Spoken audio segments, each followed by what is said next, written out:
Assalamualaikum warahmatullahi wabarakatuh. Pada pertemuan kali ini kita akan belajar mengenai tahapan dalam komunikasi terapeutik. Komunikasi terapeutik memiliki perbedaan dengan komunikasi sosial. Jika komunikasi sosial tidak memiliki tujuan tertentu dan biasanya pelaksanaannya terjadi begitu saja. Berbeda dengan komunikasi terapeutik, di mana memiliki tujuan dan fungsi, yaitu untuk membantu klien memecahkan masalah atau mendorong klien untuk melakukan tindakan yang baik bagi penyembuhan serta peningkatan kesehatannya. Oleh karena itu, karena ada tujuan dari komunikasi ini, maka pada saat pelaksanaannya pun harus direncanakan secara terstruktur ataupun direncanakan dengan baik. Komunikasi terapeutik memiliki tahapan atau fase yang terdiri dari 4, yaitu pertama tahap persiapan atau prainteraksi, yang kedua tahap perkenalan atau orientasi, yang ketiga tahap kerja, dan yang terakhir yaitu tahap terminasi.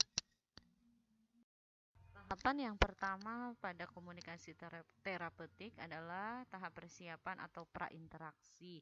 Tahap persiapan ini dimulai sebelum kontrak pertama perawat dengan klien. Pada tahap persiapan sangat penting dilakukan sebelum berinteraksi dengan klien. Pada tahapan ini juga ada beberapa hal yang perlu dilakukan oleh perawat. Yang pertama yaitu mengeksplorasi diri, baik perasaan, harapan, maupun kecemasan. Yang kedua, perawat harus bisa menganalisis kekuatan dan kelemahan dari diri sendiri. Kemudian perawat juga mengumpulkan data tentang klien, dan yang terakhir, perawat merencanakan pertemuan dengan klien. Tugas yang pertama yang harus dilakukan oleh perawat pada tahap persiapan atau prainteraksi adalah mengeksplorasi diri, baik perasaan, harapan, maupun kecemasan. Sebelum berinteraksi dengan klien, perawat perlu mengkaji perasaannya sendiri, seperti apakah ada perasaan cemas, kemudian misalnya ada perasaan cemas, apa yang dicemaskan oleh perawat tersebut. Nah, biasanya perasaan cemas yang dirasakan perawat muncul karena perasaan tidak diterima oleh klien. Jadi, perawat mungkin memiliki perasaan pada saat nanti bertemu dengan klien, maka klien tersebut akan menolaknya. Kemudian, yang membuat cemas perawat juga, perawat ragu terhadap kemampuan memulai pembicaraan. Jadi, perawat ini memiliki keraguan-raguan, gimana sih nanti pada saat bertemu dengan klien, apa yang harus saya bicarakan di awal untuk memulai pembicaraan tersebut. Kemudian, kecemasan yang dialami oleh perawat juga sangat mempengaruhi interaksinya dengan orang lain, termasuk dengan klien. Kenapa? Karena pada saat perawat merasa cemas, maka ia tidak mampu mendengarkan hal yang dikatakan oleh klien dengan baik, sehingga perawat tidak mampu mendengarkan secara aktif. Kecemasan perawat juga dapat meningkatkan kecemasan klien, sehingga sebelum berinteraksi dengan klien, perawat perlu menggali perasaannya. Jadi, transfer feeling itu memungkinkan terjadi ya ketika perawat merasa cemas, mungkin saja pasien atau klien juga akan ikut merasa cemas. Makanya perasaan cemas itu sebaiknya harus dihindari. Kemudian selain perasaan cemas, pada tahap persiapan, perawat juga perlu mengeksplorasi perasaannya. Perawat perlu mengidentifikasi harapan dari interaksi yang akan dilakukan. Jadi, ketika bertemu dengan klien, harapannya apa sih yang terjadi pada saat bertemu tersebut? Pasti ada tujuannya, ada harapan yang ingin dicapai oleh perawat. Nah, harapan ini sebaiknya disesuaikan dengan kondisi klien. Misalnya, pada klien yang masih menarik diri dari perawat, tidak mungkin jika berharap bahwa kepercayaan akan terbina hanya dengan 1 atau 2 kali pertemuan. Maksudnya, ketika ada kondisi klien yang memang mengalami masalah dengan menarik diri atau isolasi sosial, maka perawat jangan berharap akan langsung trust pasien tersebut. Pada saat pertama kali bertemu langsung trust. Nah, jangan seperti itu. Jadi dilihat harapannya disesuaikan dengan kondisi dari masing-masing klien. Tugas yang kedua pada tahap prainteraksi yang harus dilakukan perawat adalah menganalisis kekuatan dan kelemahan diri dalam berkomunikasi. Kegiatan ini penting dilakukan agar perawat mampu mengatasi kelemahannya dan menggunakan kelebihan dengan maksimal saat berinteraksi. Contohnya, misalnya perawat mempunyai kemampuan untuk memulai pembicaraan, tetapi perawat juga memiliki kelemahan yaitu sensitif terhadap perasaan orang lain. Artinya, keadaan perawat yang memiliki kemampuan untuk memulai pembicaraan tersebut bisa dimanfaatkan oleh perawat untuk memudahkan dalam membuka pembicaraan dengan klien, serta membina hubungan saling percaya. Namun sebaliknya, apabila perawat tersebut mempunyai kelemahan, yaitu cenderung emosional karena sensitif terhadap perasaan orang lain, kemudian juga mudah terpengaruh oleh keadaan, maka kondisi tersebut dapat diminimalisir oleh perawat dengan mengontrol emosinya secara sadar setiap kali berinteraksi dengan klien. Tugas selanjutnya pada tahap prainteraksi atau tahap persiapan yang harus dilakukan oleh perawat adalah mengumpulkan data tentang klien. Nah, tugas ini juga tidak kalah penting dari dua kegiatan yang sebelumnya. Karena apa? Ketika perawat mengetahui informasi tentang klien, maka perawat akan dapat memahami klien. Minimal, perawat yang dapat mengetahui identitas klien dapat menggunakannya pada saat memulai interaksi. Contohnya, misalnya kalau kita sebelum bertemu pasien atau klien itu, kita sudah membaca rekam medik terkait dengan identitas klien, maka pada saat bertemu dengan klien, kita bisa memulai pembicaraan dari identitas klien yang sudah kita ketahui. Misalnya klien itu alamatnya di desa A yang kebetulan desa A tersebut diketahui oleh perawat. Nah, maka pada saat pertama kali bertemu bisa saja topiknya supaya memulai pembicaraan itu lebih enak, lebih mungkin akan lebih membuat pasien atau klien itu tertarik, maka bisa saja kita singgung terkait dengan alamatnya, bahwa kita juga mengetahui desa tersebut, daerahnya di mana, dan lain sebagainya. Nah, itu bisa kita manfaatkan sebagai kunci untuk membuka atau memulai pembicaraan dengan klien supaya lebih cepat terjalin hubungan saling percaya dengan klien. Tugas selanjutnya yang harus dilakukan oleh perawat pada tahap prainteraksi atau tahap persiapan yaitu merencanakan pertemuan pertama dengan klien. Perawat perlu merencanakan waktu, tempat, dan strategi yang akan dilakukan untuk pertemuan pertama.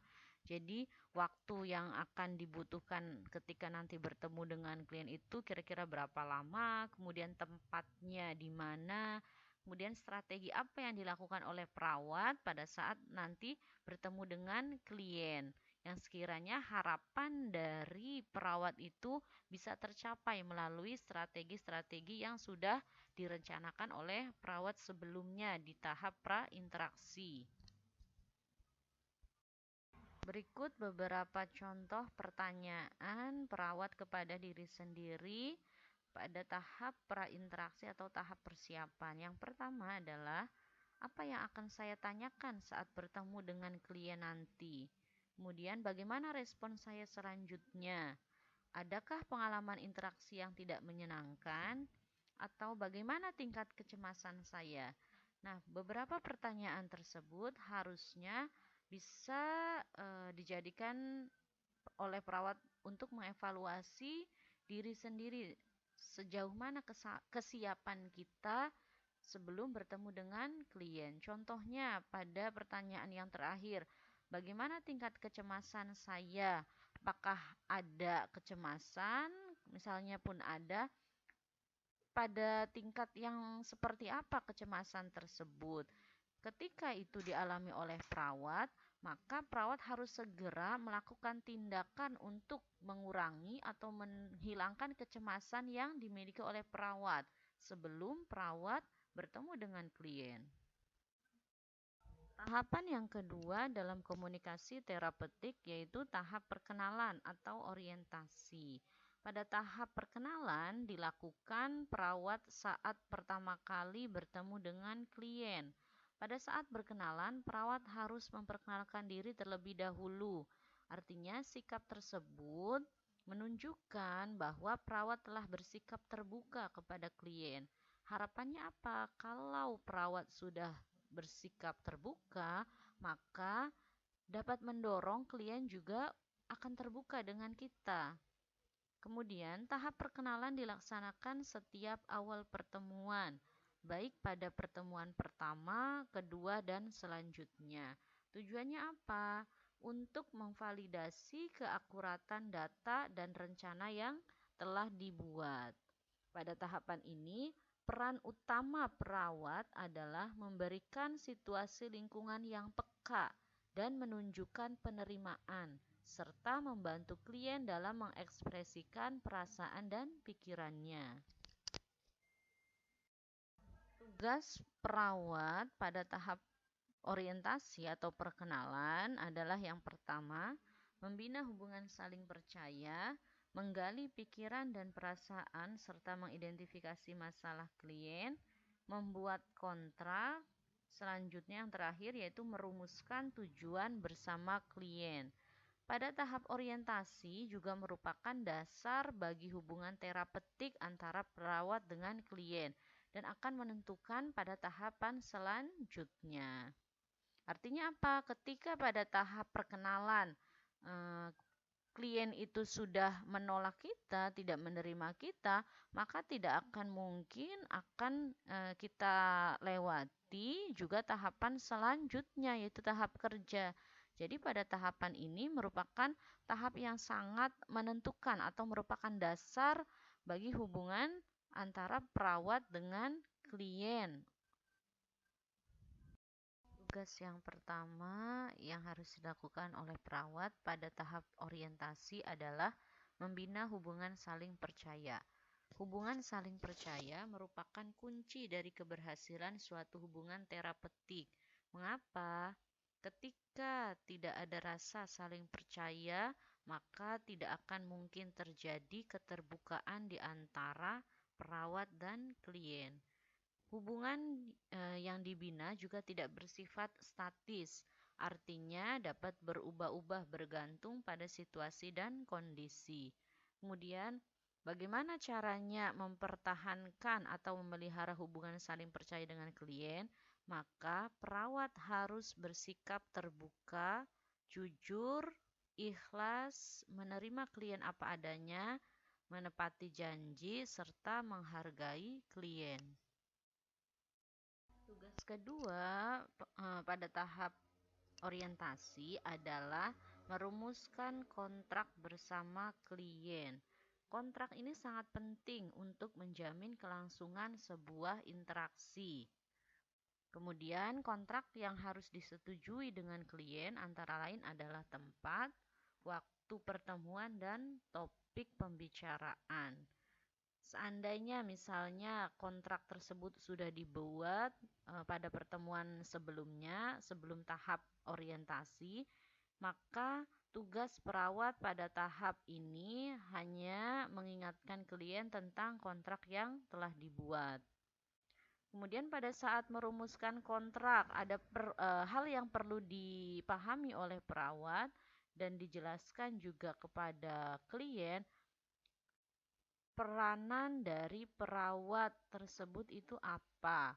Tujuannya kenapa harus dijelaskan kepada klien untuk menghindari adanya harapan yang terlalu tinggi dari klien kepada perawat. Jadi jangan sampai klien menganggap bahwa perawat ini serba bisa, serba tahu, seperti sudah dianggap sebagai dewa penolong. Padahal misalnya perawat perlu menekankan bahwa tugasnya hanya membantu, sedangkan kekuatan dan keinginan untuk berubah ada pada diri klien sendiri. Jadi bukan hanya dari perawat saja yang melakukan. Kalau misalnya dari klien sendiri itu tidak memiliki keinginan yang kuat untuk berubah lebih baik, untuk penyembuhan atau peningkatan kesehatannya, maka itu juga tidak akan terjadi kalau hanya satu sisi dari perawat saja. Tugas perawat yang ketiga pada tahap orientasi adalah menggali pikiran dan perasaan serta mengidentifikasi masalah klien. Pada tahapan ini, perawat mendorong klien untuk mengekspresikan perasaannya. Biasanya, teknik komunikasi yang sering digunakan pada tahap ini adalah dengan memberikan pertanyaan terbuka kepada klien. Misalnya, dengan menanyakan bagaimana perasaan ibu hari ini, atau bagaimana Pak tidurnya semalam. Nah, ketika kita memberikan pertanyaan terbuka, maka diharapkan perawat dapat mendorong klien untuk mengekspresikan pikiran dan perasaannya. Jadi, ketika kita bertanya dengan pertanyaan terbuka, maka akan mendorong ataupun akan memungkinkan bagi klien untuk menceritakan apa yang menjadi eh, permasalahan bagi klien ini apa, atau apa yang sedang dipikirkan, atau apa yang sedang dirasakan oleh klien. Sehingga kita akan mengetahui, akan bisa mengidentifikasi ternyata masalah yang terjadi pada klien itu apa dengan memberikan pertanyaan terbuka tersebut.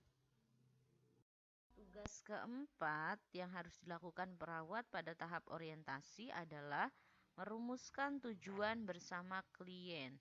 Pada tahap ini, perawat perlu merumuskan tujuan interaksi bersama klien. Karena apa? Tanpa adanya keterlibatan klien, maka tujuan tersebut akan sangat sulit dicapai. Kemudian, tujuan dirumuskan setelah masalah klien itu sudah teridentifikasi sebelumnya. Kemudian seandainya tujuan interaksi sudah disepakati pada pertemuan sebelumnya, maka tugas perawat pada tahap ini adalah mengingatkan klien. Pada tahap orientasi ada 3 kegiatan utama yang harus dilakukan oleh perawat. Yang pertama, memberikan salam terapeutik, contohnya Assalamualaikum, selamat pagi, dan sebagainya. Kemudian yang kedua, evaluasi dan validasi perasaan klien. Contohnya, bagaimana perasaan ibu hari ini? Ibu tampak segar hari ini. Kemudian yang ketiga, melakukan kontrak hubungan dengan klien, meliputi kontrak tujuan atau topik pembicaraan, kemudian kontrak waktu dan kontrak tempat. Contohnya, Ibu, tujuan saya datang ke sini adalah ingin membantu Ibu menemukan masalah yang membuat Ibu selalu merasa tidak nyaman selama ini. Menurut Ibu, berapa lama waktu yang akan kita butuhkan untuk tujuan ini? Bagaimana kalau 15 menit? Untuk tempat di dalam ruang ini saja atau di taman belakang? Atau contoh lainnya, misalnya, Ibu, saya akan melakukan tindakan misalnya pemeriksaan tekanan darah, tujuannya untuk mengetahui berapa tekanan darah ibu. Kemudian untuk waktunya kurang lebih 10 menit. Untuk tempatnya bagaimana Bu? Apakah di sini atau di tempat lainnya? Nah, itu beberapa kegiatan utama yang harus dilakukan perawat pada tahap orientasi. Selanjutnya akan saya contohkan juga bagaimana contoh percakapan pada tahap orientasi di awal pertemuan. karena akan berbeda antara tahap orientasi di awal pertemuan maupun pertemuan kedua, ketiga, dan selanjutnya. Untuk tahap orientasi di awal pertemuan, yang pertama adalah misalnya salam terapeutik disertai perkenalan. Ucapkan salam, selamat pagi atau assalamualaikum atau selamat siang, selamat sore. Kemudian perawat mengeluarkan tangan atau berjabat tangan untuk bersalaman. Nah, ini disesuaikan dengan kondisi. Artinya apa? Kita harus melihat apakah klien itu jenis kelaminnya misalnya sama, dilihat dari budayanya apakah dengan berjabat tangan dengan lawan jenis itu menjadi hal yang biasa ataukah hal tabu. Nah, ini bisa opsional. Kemudian memperkenalkan diri. Nama saya Amirullah. Saya senang dipanggil Amir. Saya akan merawat Bapak pada pagi ini.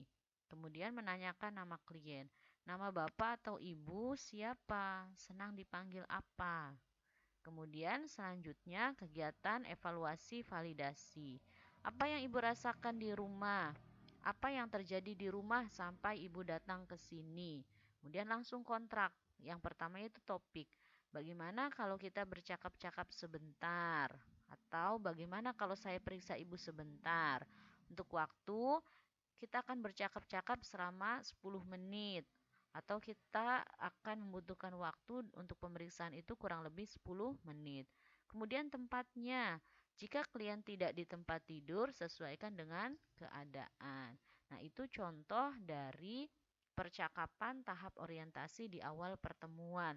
Harus tetap ada 3 kegiatan utama, yaitu salam terapeutik, evaluasi validasi, dan kontrak. Contoh lainnya yang akan saya sampaikan adalah percakapan tahap orientasi di pertemuan kedua, yang tentunya mungkin di pertemuan kedua berbeda dengan pertemuan yang pertama. Karena apa? Misalnya perawat tidak lagi memperkenalkan namanya karena sebelumnya atau misalnya di pagi hari pertemuan yang pertama itu sudah memperkenalkan nama perawat. Nah, tetap harus ada 3 kegiatan utama di setiap tahapan orientasi, baik salam terapeutik, evaluasi, validasi, maupun kontrak. Untuk salam terapeutik, misalnya perawat menyapa atau memberi salam, Assalamualaikum, selamat pagi Ibu. Kemudian evaluasi atau validasi, bagaimana perasaan Ibu pagi ini? Bagaimana tidur Ibu tadi malam? Atau bagaimana dengan latihan nafas dalamnya? Misalnya di pertemuan pertama, perawat sudah mengajarkan terkait dengan tarik nafas dalam. Kemudian langsung kontrak. Untuk topik, Ibu masih ingat dengan apa yang akan kita bicarakan pagi ini?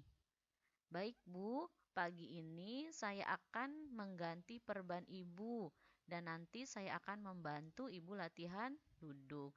Kemudian untuk waktu dan tempat bisa disesuaikan dengan kondisi, misalnya waktunya 10 menit, kemudian tempatnya juga di tempat tidur atau di ruangan atau di kamar yang memang sudah ditempati oleh klien.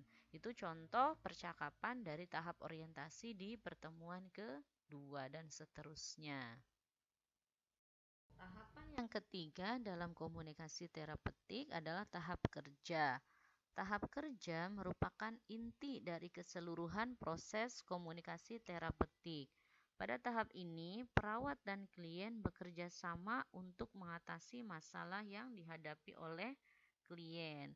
Oleh karena itu, pada tahap ini, perawat dituntut untuk mempunyai kepekaan dan tingkat analisis yang lebih tinggi terhadap adanya perubahan dalam respon verbal maupun nonverbal klien. Pengetahuan dan pengalaman dalam melaksanakan komunikasi terapeutik sangat menentukan keberhasilan perawat pada tahapan ini. Kemudian, pada tahap kerja juga berhubungan dengan pelaksanaan rencana tindakan keperawatan yang akan dilaksanakan sesuai dengan tujuan yang ingin dicapai. Pada tahap ini, perawat perlu melakukan mendengarkan secara aktif atau active listening Karena tugas perawat pada tahap ini memiliki tujuan, yaitu untuk menyelesaikan masalah dari klien. Melalui mendengarkan secara aktif atau active listening, maka perawat dapat membantu klien untuk mendefinisikan masalah yang dihadapi, kemudian cara mengatasi masalahnya seperti apa, kemudian juga bisa mengevaluasi cara atau alternatif pemecahan masalah yang telah dipilih. Jadi, pada tahapan ini jelas perawat dituntut untuk peka terhadap apa yang disampaikan oleh klien secara verbal maupun apa yang dilihat oleh perawat, yaitu nonverbal dari klien, sehingga dapat menentukan rencana, kemudian membuat tujuan dan melakukan tindakan sesuai dengan kebutuhan dan masalah klien. Biasanya pada tahap kerja, teknik komunikasi terapeutik yang sering digunakan yaitu eksplorasi, refleksi, berbagi persepsi, memfokuskan, dan menyimpulkan. Nah, itu beberapa teknik komunikasi terapeutik yang biasanya paling sering digunakan pada tahap kerja. Kemudian pada tahap kerja juga perawat diharapkan mampu menyimpulkan percakapannya dengan klien.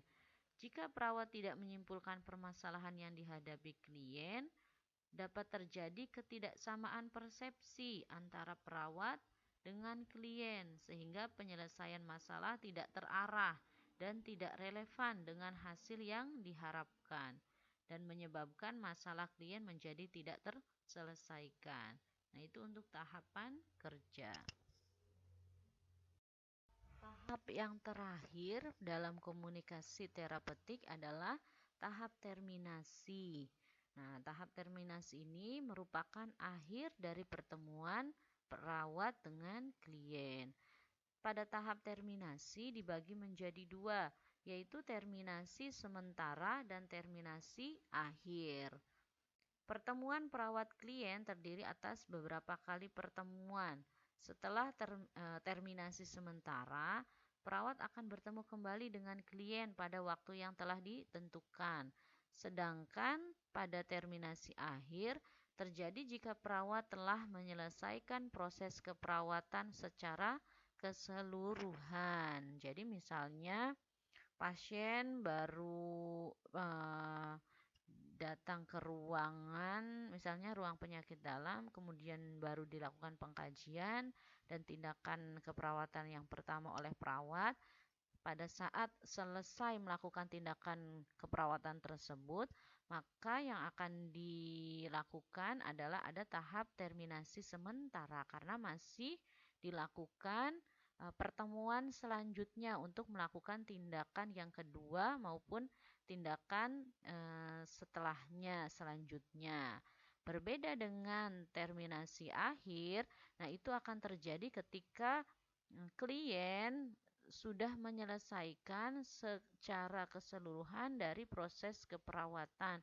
Misalnya entah klien tersebut dinyatakan sembuh, kemudian boleh pulang, kemudian juga sebelumnya proses keperawatan ini sudah tercapai semua, maka itu termasuk dalam terminasi akhir.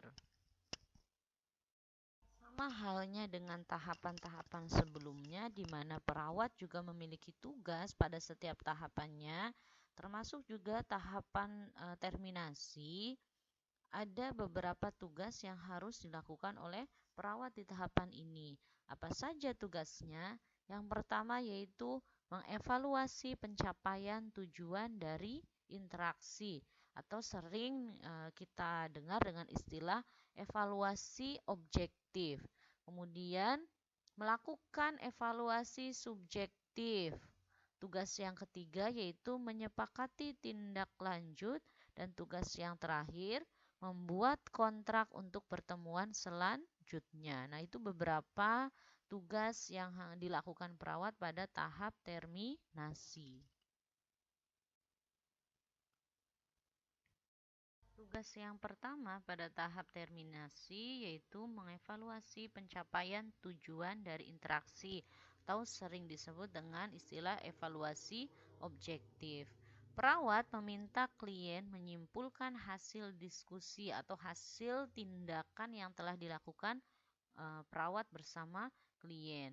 Pada tahap ini, perawat tidak boleh terkesan menguji kemampuan klien.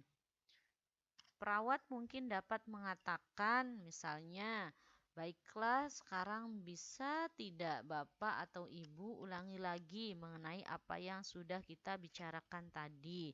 Misalnya, ataupun contoh lainnya, misalnya, tindakan yang dilakukan perawat berupa pemberian pendidikan kesehatan terkait dengan COVID-19. Nah, setelah selesai tindakan tersebut, maka perawat perlu melakukan evaluasi objektif kepada klien. Kita ingin tahu apakah yang sudah kita sampaikan melalui informasi melalui pendidikan kesehatan tersebut diterima atau dipahami dengan baik oleh klien sehingga tujuan dari pendidikan kesehatan itu tercapai, maka kita perlu menanyakan untuk buktinya. Pemahaman itu perlu dibuktikan dengan cara menanyakan klien kembali, apakah misalnya yang disampaikan klien itu misalkan dari pengertian, kemudian cara penularan. Nah, perlu kita tanyakan kembali kepada klien. Misalnya, "Baiklah, sekarang bisakah Ibu atau Bapak ulangi lagi apa ya Bu ya pengertian dari COVID? Bagaimana ya cara penularannya?" Nah, itu yang dinamakan evaluasi objektif, yaitu tindakan atau tugas perawat yang harus dilakukan pada tahap terminasi. Tugas yang kedua yang dilakukan perawat pada tahap terminasi yaitu melakukan evaluasi subjektif. Evaluasi subjektif dilakukan dengan menanyakan perasaan klien setelah berinteraksi dengan perawat. Kenapa hal ini perlu dilakukan? Karena perawat perlu mengetahui bagaimana perasaan klien setelah berinteraksi dengan perawat. Apakah klien merasa bahwa interaksi itu dapat menurunkan kecemasannya? Apakah klien merasa bahwa interaksi itu ada gunanya? Ataukah bagi klien hal tersebut justru menimbulkan masalah yang baru lagi? Nah, makanya kita kan tidak tahu bagaimana apa yang dipikirkan atau dirasakan oleh klien, sehingga untuk mengetahuinya kita perlu melakukan evaluasi subjektif. Contoh dari evaluasi subjektif misalnya dengan menanyakan bagaimana perasaan Bapak atau Ibu setelah kita berdiskusi tentang masalah yang Bapak atau Ibu hadapi. Ataupun bagaimana Bapak perasaannya setelah dilakukan tindakan keperawatan tadi. Nah, itu dari evaluasi subjektif. Tugas selanjutnya yang dilakukan oleh perawat pada tahap terminasi adalah menyepakati tindak lanjut terhadap interaksi. Tindak lanjut disebut juga sebagai tugas atau pekerjaan rumah bagi klien. Tindak lanjut yang diberikan harus relevan dengan interaksi yang baru saja dilakukan atau dengan interaksi yang akan dilakukan berikutnya. Jadi jangan sampai tindakan yang sudah diberikan perawat, misalnya latihan tarik nafas dalam, tapi justru tindak lanjut atau PR yang diberikan oleh perawat kepada klien meminta klien untuk misalnya batuk efektif. Nah, itu kan tidak relevan kecuali batuk efektif menjadi topik pertemuan berikutnya. Nah, sekiranya antara tindakan dengan PR atau tindak lanjut itu harus relevan. Contohnya, perawat bisa meminta klien mencoba untuk melakukan hal yang sudah dilakukan dengan perawat. Tadi saya contohkan misalnya perawat sudah melakukan tindakan mengajarkan latihan tarik nafas dalam kepada klien untuk mengurangi rasa nyerinya. Maka Yang dilakukan pada saat tindak lanjut atau PR yang kita berikan kepada klien adalah klien melakukan tindakan latihan tarik nafas dalam itu secara mandiri, atau ketika klien merasakan nyeri, ketika nyeri itu muncul, maka klien bisa langsung mempraktikkan latihan tarik nafas dalam tersebut secara mandiri. Nah, itu maksud dari relevan antara tindakan yang dilakukan dengan tindak lanjut yang diberikan.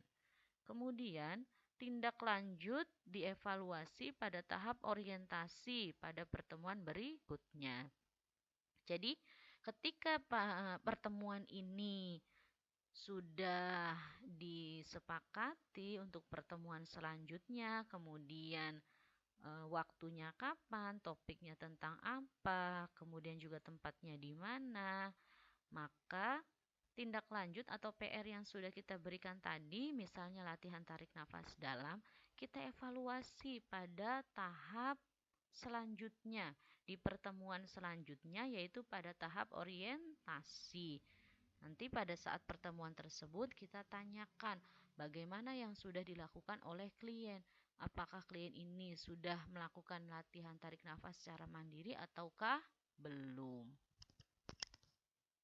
Tugas terakhir yang dilakukan oleh perawat pada tahap terminasi adalah membuat kontrak untuk pertemuan berikutnya.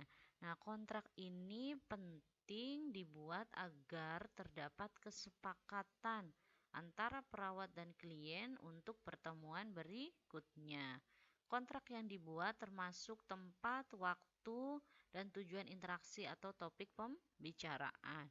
Contoh dari membuat kontrak untuk pertemuan selanjutnya. Kontrak yang akan datang. Baiklah, saya akan datang lagi besok hari Senin pukul 10 untuk latihan cara mengendalikan rasa cemas. Saya akan datang di tempat ini lagi ya, Bu. Selamat istirahat dan Assalamualaikum. Selamat siang. Nah, itu bentuk atau contoh kontrak yang akan datang yang dilakukan oleh perawat kepada klien, yang terdiri dari topiknya atau tujuan interaksinya itu apa, kemudian tempatnya di mana, dan waktunya kapan. Itu harus muncul. Baiklah, sebelum mengakhiri pertemuan penjelasan materi kali ini, ada beberapa hal yang perlu dipahami oleh teman-teman semua, yaitu kegagalan pada tahap terminasi dapat terjadi apabila terminasi dilakukan secara tiba-tiba atau dilakukan secara sepihak tanpa adanya penjelasan. Maka apa nanti konsekuensinya bagi klien? Klien akan merasa kecewa pada perawat. Seharusnya apa yang dilakukan oleh perawat supaya klien tersebut merasa tidak merasa kecewa atau tidak merasa keputusan tersebut secara sepihak saja, maka yang harus dilakukan oleh perawat adalah menyampaikan sejak awal pertemuan dengan klien. Tahapan terminasi itu disampaikan dari awal pertemuan dengan klien. Kegiatan terminasi yang kurang dilakukan dengan baik, maka dapat menyebabkan rangkaian kegiatan proses komunikasi terapeutik tersebut menjadi tidak efektif. Alasannya, klien merasa terminasi atau perpisahan terjadi secara tiba-tiba. Kemudian, keadaan tersebut dapat menimbulkan perilaku negatif pada klien karena adanya perasaan penolakan, kehilangan, dan mengingkari manfaat dari interaksi yang telah dilakukan. Sehingga misalnya klien yang awalnya masalahnya ini dia mengalami ansietas atau kecemasan karena terminasi ini dianggap secara sepihak oleh perawat, maka bisa jadi akan mengakibatkan klien justru menambah kecemasan mereka. yang awalnya klien menganggap perawat ini mampu memberikan dukungan ternyata tidak sesuai dengan harapannya. Sehingga apa yang seharusnya dilakukan oleh perawat adalah dari awal pertemuan itu menjelaskan tahapan terminasinya ini kapan. Misalnya contohnya seperti ini. Ada seorang perawat yang bertugas di suatu ruangan yang pada hari pertama misalnya bertemu dengan klien dan melakukan tindakan suatu keperawatan. Nah, perawat tersebut tidak melakukan atau tidak menyampaikan tahap terminasi secara jelas. Di hari pertama, eh, klien masih dirawat oleh perawat tersebut. Namun di hari berikutnya ternyata karena misalnya perawat ini sedang cuti, sehingga secara otomatis itu kan digantikan oleh perawat yang lainnya. Nah, bisa saja klien akan merasa kecewa mungkin saja karena kok tiba-tiba perawat A itu tidak ada, misalnya tidak merawat saya lagi. Padahal kemarin bilangnya akan melakukan tindakan selanjutnya pada klien tersebut. Nah, hal itu harus dihindari. Dengan cara apa? Harus secara jelas disampaikan tahapan terminasi itu di awal pertemuan. Jadi jangan sampai klien itu akan merasa kecewa, merasa ditolak oleh perawat. Nanti dikiranya misalnya perawat A tersebut tidak mau merawat klien itu lagi, padahal yang sebenarnya adalah perawatnya memang sedang melakukan atau melaksanakan cuti, atau kalau misalnya tidak cuti pun biasanya kan ada ini ya, ada libur setelah dinas malam itu kan besok paginya libur. Nah, itu juga harus dipahami oleh teman-teman semua. Mungkin itu saja yang dapat saya sampaikan pada pertemuan kali ini mengenai tahapan-tahapan atau fase-fase dalam komunikasi terapeutik. Semoga bermanfaat. Assalamualaikum warahmatullahi wabarakatuh.